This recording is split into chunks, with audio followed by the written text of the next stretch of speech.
ಮಹೇಶ್ ನಗರದಲ್ಲಿ ಹುಟ್ಟಿ ಬೆಳೆದ ಹುಡುಗ. ಅಲ್ಲೇ ಕೆಲಸ ಮಾಡುತ್ತಿದ್ದ. ಆದ್ರೆ ಒಂದು ದಿನ ಕೆಲಸದ ಸಲುವಾಗಿ ಒಂದು ಊರಿಗೆ ಹೋಗಬೇಕಾಯಿತು. ಸಂಜೆ 6 ಗಂಟೆಗೆ ಆ ಊರಿಗೆ ತಲುಪಿದ.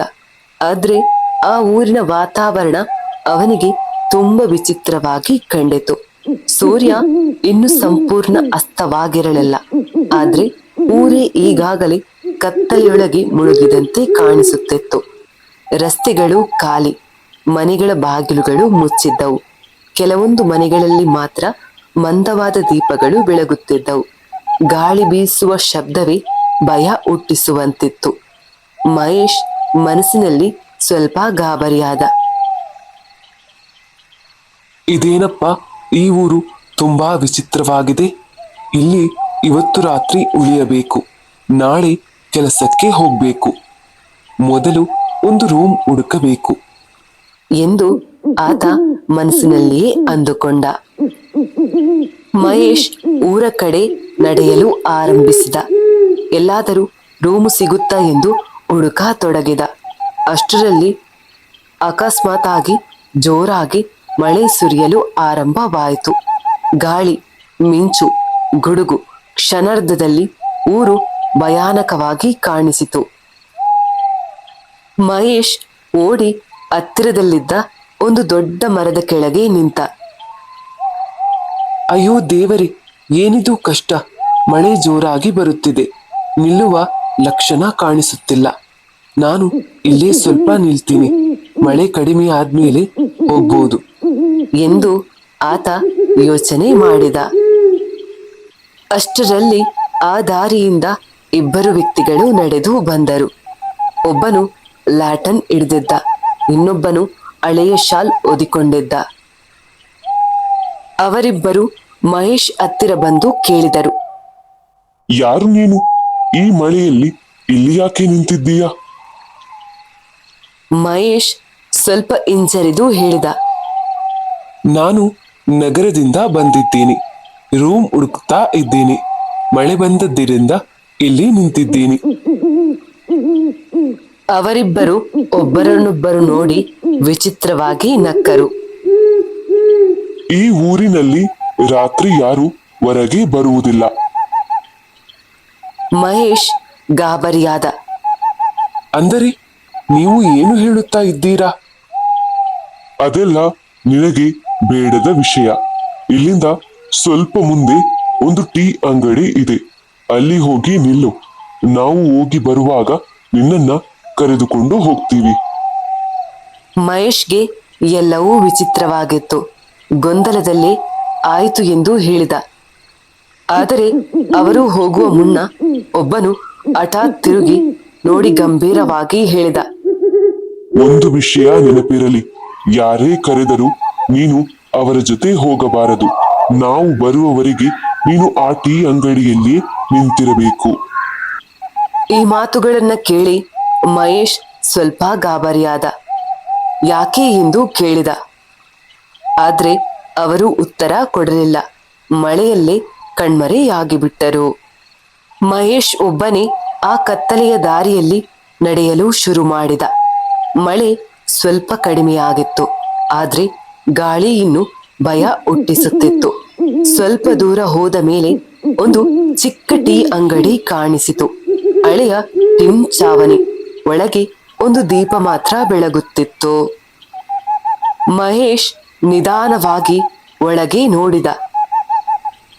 ಟೀ ಅಂಗಡಿ ಇತ್ತು, ಆದ್ರೆ ಅಲ್ಲಿ ಯಾರೂ ಇರಲಿಲ್ಲ. ಒಂದು ಹಳೆಯ ಮರದ ಬೆಂಚ್, ತುಂಡಾದ ಗ್ಲಾಸುಗಳು, ಕಬ್ಬಿಣದ ಸ್ಟವ್, ಆದ್ರೆ ಬೆಂಕಿ ಇಲ್ಲ, ಚಳಿ ಮಾತ್ರ. ಇಷ್ಟೊಂದು ಹೊತ್ತಿಗೆ ಯಾರೂ ಇಲ್ಲವೇ ಎಂದು ಅವನು ಯೋಚಿಸಿದ. ಮಳೆ ಮತ್ತೆ ಜೋರಾಗಿ ಸುರಿಯತೊಡಗಿತು. ಅವನು ಒಳಗೆ ನಿಂತುಕೊಂಡೇ ಇದ್ದ. ಮಹೇಶ್ ಒಬ್ಬಂಟಿಯಾಗಿ ಆ ಟೀ ಅಂಗಡಿಯಲ್ಲಿ ನಿಂತಿದ್ದ. ಮಳೆ ಶಬ್ದ ಜೋರಾಗುತ್ತಾ ಇತ್ತು. ಸುತ್ತಲೂ ಸಂಪೂರ್ಣ ನಿಶಬ್ದ. ಅಷ್ಟರಲ್ಲಿ ಹಠಾತ್ ಹಿಂದೆ ಯಾರೋ ಮಾತನಾಡಿದಾಗಾಯಿತು. ಯಾರು ನೀನು? ಈ ಹೊತ್ತಲ್ಲಿ ಇಲ್ಲಿ ಏನು ಮಾಡ್ತಾ ಇದ್ದೀಯಾ? ಮಹೇಶ್ ಬೆಚ್ಚಿ ಬಿದ್ದು ತಿರುಗಿ ನೋಡಿದ. ಒಬ್ಬ ವ್ಯಕ್ತಿ ನಿಂತಿದ್ದ. ಒದ್ದೆಯಾಗಿದ್ದ, ಮುಖದಲ್ಲಿ ಗಂಭೀರತೆ. ಮಹೇಶ್ ತಡವರಿಸುತ್ತಾ ಹೇಳಿದ, ನಾನು ನಗರದಿಂದ ಬಂದಿದ್ದೀನಿ. ರೂಮ್ ಹುಡುಕುತ್ತಾ ಇದ್ದೆ. ಮಳೆ ಬಂದದ್ದರಿಂದ ಇಲ್ಲಿ ನಿಂತಿದ್ದೀನಿ. ಆ ವ್ಯಕ್ತಿ ಸುತ್ತಲೂ ನೋಡಿದ. ಸ್ವಲ್ಪ ಕೋಪದಿಂದ ಹೇಳಿದ, ಇಲ್ಲಿ ಹೀಗೆ ನಿಲ್ಲಬಾರದು. ಕೂಡಲೇ ಇಲ್ಲಿಂದ ಹೋಗು. ಮಹೇಶ್ ಗಾಬರಿಯಾದ. ಯಾಕೆ? ಯಾರು ಇಲ್ಲ ಅಲ್ವಾ ಇಲ್ಲಿ? ನನ್ನನ್ನ ಇಬ್ಬರು ಇಲ್ಲಿ ನಿಂತುಕೊಳ್ಳೋಕೆ ಹೇಳಿ ಹೋಗಿದ್ದಾರೆ. ಅದು ಕೇಳುತ್ತಿದ್ದಂತೆ ಆ ವ್ಯಕ್ತಿಯ ಮುಖ ಬದಲಾಯಿತು. ಇಬ್ಬರ ಎಂದು ನಿಧಾನವಾಗಿ ಕೇಳಿದ. ಇಬ್ಬರು ಮೌನಕ್ಕೆ ಜಾರಿದರು. ಮಳೆ ಶಬ್ದ ಮಾತ್ರ ಕೇಳುತ್ತಿತ್ತು. ಆ ವ್ಯಕ್ತಿ ತಕ್ಷಣ ಮಹೇಶ್ ಕೈ ಹಿಡಿದು ಹೇಳಿದ, ಇಲ್ಲಿ ಇನ್ನು ಒಂದು ನಿಮಿಷವೂ ನಿಲ್ಲಬೇಡ. ನನ್ನ ಜೊತೆ ಬಾ. ಮಹೇಶ್ಗೆ ಕತ್ತಲೆ ಭಯವನ್ನ ಹುಟ್ಟಿಸುತ್ತಿತ್ತು. ಬೇರೆ ದಾರಿಯೇ ಇರಲಿಲ್ಲ. ಈ ವ್ಯಕ್ತಿ ಜೊತೆ ಹೋಗುವುದೇ ಸರಿ ಎನಿಸಿತು. ಮಹೇಶ್ ಆ ವ್ಯಕ್ತಿಯ ಜೊತೆ ನಿಧಾನವಾಗಿ ಅವನ ಮನೆಯ ಕಡೆ ನಡೆದು ಹೋದ. ಮಳೆ ಇನ್ನೂ ಸುರಿಯುತ್ತಲೇ ಇತ್ತು. ಆದ್ರೆ ಈಗ ಮಹೇಶ್ಗೆ ಸ್ವಲ್ಪ ಭದ್ರತೆ ಅನಿಸಿತ್ತು. ಏನಾದ್ರೂ ಆದ್ರೆ ಕನಿಷ್ಠ ಈ ವ್ಯಕ್ತಿ ನನ್ನ ಜೊತೆ ಇದ್ದಾನೆ ಎಂದು ಅವನು ಆಲೋಚನೆ ಮಾಡಿದ. ಸ್ವಲ್ಪ ದೂರ ನಡೆದ ಮೇಲೆ ಒಂದು ಚಿಕ್ಕ ಹಳೆಯ ಮನೆ ಕಾಣಿಸಿತು. ಮನೆಯ ಮುಂದೆ ಒಂದು ದೀಪ ಮಿನುಗುತ್ತಿತ್ತು. ಇದು ನನ್ನ ಮನೆ, ಒಳಗೆ ಬಾ ಎಂದು ಆ ವ್ಯಕ್ತಿ ಹೇಳಿದ. ಮಹೇಶ್ ಒಳಗೆ ಹೋದ.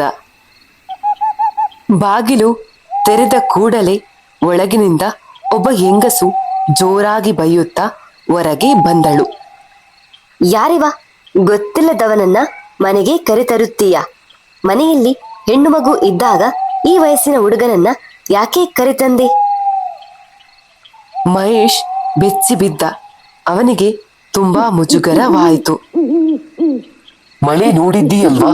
ಹೊರಗಡೆ ಎಷ್ಟು ಜೋರಾಗಿ ಮಳೆ ಬರುತ್ತಿದೆ. ಪಾಪ ಈ ಹುಡುಗ ದಾರಿಯಲ್ಲಿ ಒಬ್ಬನೇ ನಿಂತಿದ್ದ.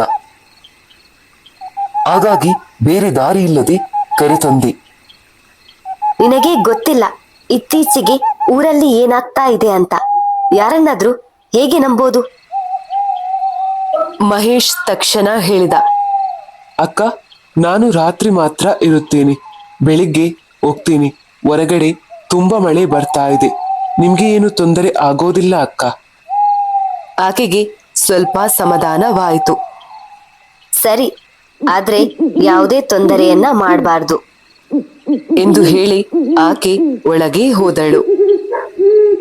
ಮಹೇಶ್ ಒಂದು ದೀರ್ಘವಾದ ಉಸಿರೆಳೆದ. ಕ್ಷಮಿಸಿ, ಅವಳು ಸ್ವಲ್ಪ ಹೀಗೇನೆ ಎಂದು ಆ ವ್ಯಕ್ತಿ ನಗುತ್ತಾ ಹೇಳಿದ. ಮಹೇಶ್ ತಲೆಯಾಡಿಸಿದ. ಅಷ್ಟರಲ್ಲಿ ಒಳಗಿನ ಕೊಠಡಿಯಿಂದ ಒಂದು ಹುಡುಗಿ ಹೊರಗೆ ನೋಡಿದಳು. ಮಹೇಶ್ ಕಡೆ ನೋಡುತ್ತಾ, ಅಪ್ಪ, ಇವರು ಯಾರು? ಅವನು ನಿನ್ನ ಅಣ್ಣ. ಇವತ್ತು ನಮ್ಮ ಮನೆಯಲ್ಲೇ ಇರುತ್ತಾನೆ. ಆ ಹುಡುಗಿ ನಕ್ಕಳು. ಆದ್ರೆ ಮಹೇಶ್ ಗಮನಿಸಿದ, ಆ ಹುಡುಗಿಯ ಕಣ್ಣುಗಳಲ್ಲಿ ಏನೋ ವಿಚಿತ್ರತೆ. ಅವಳು ನೋಡುತ್ತಿರುವ ರೀತಿಯೇ ಸ್ವಲ್ಪ ಭಯ ಹುಟ್ಟಿಸುವಂತಿತ್ತು. ರಾತ್ರಿ ಆಯಿತು. ಎಲ್ಲರೂ ಊಟ ಮಾಡಿ ಮಲಗಿದರು. ಮಹೇಶ್ಗೆ ಹಾಲ್ನಲ್ಲಿ ಮಲಗೋಕೆ ಜಾಗ ಮಾಡಿ ಕೊಟ್ಟಿದ್ದರು. ಮಧ್ಯರಾತ್ರಿ 12 ಗಂಟೆ. ಗಡಿಯಾರ 12 ಹೊಡೆದಿತು. ಅಷ್ಟರಲ್ಲಿ ಮಹೇಶ್ಗೆ ಒಂದು ನಿಧಾನವಾದ ಧ್ವನಿ ಕೇಳಿಸಿತು. ಅಣ್ಣ? ಮಹೇಶ್ ಕಣ್ಣು ತೆರೆದ. ಅದೇ ಹುಡುಗಿ ಅವನ ಮುಂದೆ ನಿಂತಿದ್ದಳು. ನೀನು ಇಲ್ಲಿ ನಿಲ್ಲಬಾರದು ಎಂದು ಆಕೆ ನಿಧಾನವಾಗಿ ಹೇಳಿದಳು. ಮಹೇಶ್ ಬೆಚ್ಚಿಬಿದ್ದು ಕೇಳಿದ, ಯಾಕೆ? ಆ ಹುಡುಗಿ ಕಣ್ಣೀರು ಹಾಕುತ್ತಾ ಹೇಳಿದಳು, ಇದು ಊರೇ ಅಲ್ಲ, ಇದು ಸ್ಮಶಾನ. ಮಹೇಶ್ ದೇಹ ನಡುಗತೊಡಗಿತು. ಬಹಳ ವರ್ಷಗಳ ಹಿಂದೆ ಈ ಊರಲ್ಲಿ ಭಯಾನಕ ರೋಗ ಕಾಣಿಸಿತು. ಒಂದು ರಾತ್ರಿ ಒಳಗೆ ಎಲ್ಲರೂ ಸತ್ತರು. ಆ ದಿನದಿಂದ ಇಲ್ಲಿ ಇರುವವರು ಯಾರೂ ಜೀವಂತ ಇಲ್ಲ. ಮಹೇಶ್ಗೆ ತಕ್ಷಣ ಎಲ್ಲಾ ನೆನಪಾಯಿತು. ಸಂಜೆ 6 ಗಂಟೆಗೆ ಊರು ಕತ್ತಲಾಗಿದ್ದು ಯಾರು ರಸ್ತೆಯಲ್ಲಿ ಇರಲಿಲ್ಲ. ಮಳೆಯಲ್ಲಿ ಬಂದ ಆ ಇಬ್ಬರು ಟೀ ಅಂಗಡಿಯಲ್ಲಿ ಯಾರೂ ಇರಲಿಲ್ಲ. ಅವನು ನಡುಗುತ್ತ ಕೇಳಿದ, ಹಾಗಾದ್ರೆ ನೀನು ಯಾರು? ಆ ಹುಡುಗಿ ನಿಧಾನವಾಗಿ ಹೇಳಿದಳು, ನಾವು ಕೂಡ ಪ್ರೇತಗಳೇ. ಅಷ್ಟರಲ್ಲಿ ಇಂದಿನಿಂದ ಅಪ್ಪ ಮತ್ತು ಅಮ್ಮ ಬಂದರು. ಮುಖದಲ್ಲಿ ಭಯಾನಕ ನಗು. ನಿಮ್ಗೆ ಸತ್ಯ ಎಲ್ಲ ಗೊತ್ತಾಯ್ತಾ? ಮಹೇಶ್ ಓಡಲು ಯತ್ನಿಸಿದ, ಆದ್ರೆ ಬಾಗಿಲು ಸ್ವತಃ ಮುಚ್ಚಿಕೊಂಡಿತು. ಆ ಹುಡುಗಿ ಜೋರಾಗಿ ಕೂಗಿದಳು, ಓಡಿ ಹೋಗಿ, ಇನ್ನೂ ಸಮಯ ಇದೆ. ಮಹೇಶ್ ಸಂಪೂರ್ಣ ಶಕ್ತಿಯಿಂದ ಬಾಗಿಲು ತಳ್ಳಿ ಹೊರಗೆ ಓಡಿದ. ಮಳೆ, ಕತ್ತಳೆ, ಗಾಳಿ. ಅವನು ಓಡುತ್ತಾ ಓಡುತ್ತಾ ಅಷ್ಟರಲ್ಲಿ ಹಠಾತ್ ಟಿಕೆಟ್ ಟಿಕೆಟ್. ಮಹೇಶ್ ಕಣ್ಣು ತೆರೆದ. ಅವನು ಬಸ್ಸಿನಲ್ಲಿ ಕುಳಿತಿದ್ದ. ಕಂಡಕ್ಟರ್ ಮುಂದೆ ನಿಂತಿದ್ದ. ನಿನ್ನ ಸ್ಟಾಪ್ ಬಂತು, ನೀನು ಇಳಿಯಲ್ವಾ? ಎಂದು ಕೇಳಿದ. ಮಹೇಶ್ ಬೆಚ್ಚಿ ಬಿದ್ದ. ಹೊರಗೆ ನೋಡಿದ. ಅವನು ಇಳಿಯಬೇಕಿದ್ದ ಊರು ಮುಂದೆ ಬರುತ್ತಿತ್ತು. ಅವನ ಹೃದಯ ಜೋರಾಗಿ ಬಡಿದುಕೊಂಡಿತು. ನಾನು ಈಗಾಗ್ಲೇ ಇಳಿದಿದ್ದೆ ಅಲ್ವಾ? ಆಮೇಲೆ ಅವನಿಗೆ ನೆನಪಾಯಿತು. ಆ ಮಳೆಯ ರಾತ್ರಿ, ಆ ಊರು, ಆ ಜನ. ಕಂಡಕ್ಟರ್ ಮತ್ತೆ ಜೋರಾಗಿ ಕೂಗಿದ. ಇಳಿಯೋದಿಲ್ವಾ ನೀನು? ಮಹೇಶ್ ನಡುಗುತ್ತಾ ಕುಳಿತ. ಇಲ್ಲ, ನಾನು ಇಲ್ಲಿ ಇಳಿಯಲ್ಲ ಎಂದು ಹೇಳಿದ. ಬಸ್ ಮುಂದೆ ಹೋಯಿತು. ಆದ್ರೆ ಕಿಟಕಿಯಿಂದ ಹೊರಗೆ ನೋಡಿದಾಗ ಆ ಊರಿನ ಬಸ್ ಸ್ಟಾಪ್ ಬಳಿ ಅದೇ ಹುಡುಗಿ ನಿಂತಿದ್ದಳು. ಅವಳು ನಿಧಾನವಾಗಿ ನಗುತ್ತಾ ಕೈ ಬೀಸುತ್ತಿದ್ದಳು. ಈ ಸಲ ತಪ್ಪಿಸಿಕೊಂಡೆ. ಸ್ನೇಹಿತರೆ, ನೀವು ಮಹೇಶ್ ಆದ್ರೆ ಅಲ್ಲಿ ಇಳಿಯುತ್ತಿದ್ರಾ ಅಥವಾ ಮುಂದೆ ಹೋಗ್ತಾ ಇದ್ರಾ? ಕಮೆಂಟ್ ಅಲ್ಲಿ ಹೇಳಿ. ಮತ್ತಷ್ಟು ಇಂತಹ ಕಥೆಗಳಿಗಾಗಿ ಚಾನಲ್ ಅನ್ನ ಸಬ್ಸ್ಕ್ರೈಬ್ ಮಾಡೋದನ್ನ ಮರೆಯಬೇಡಿ.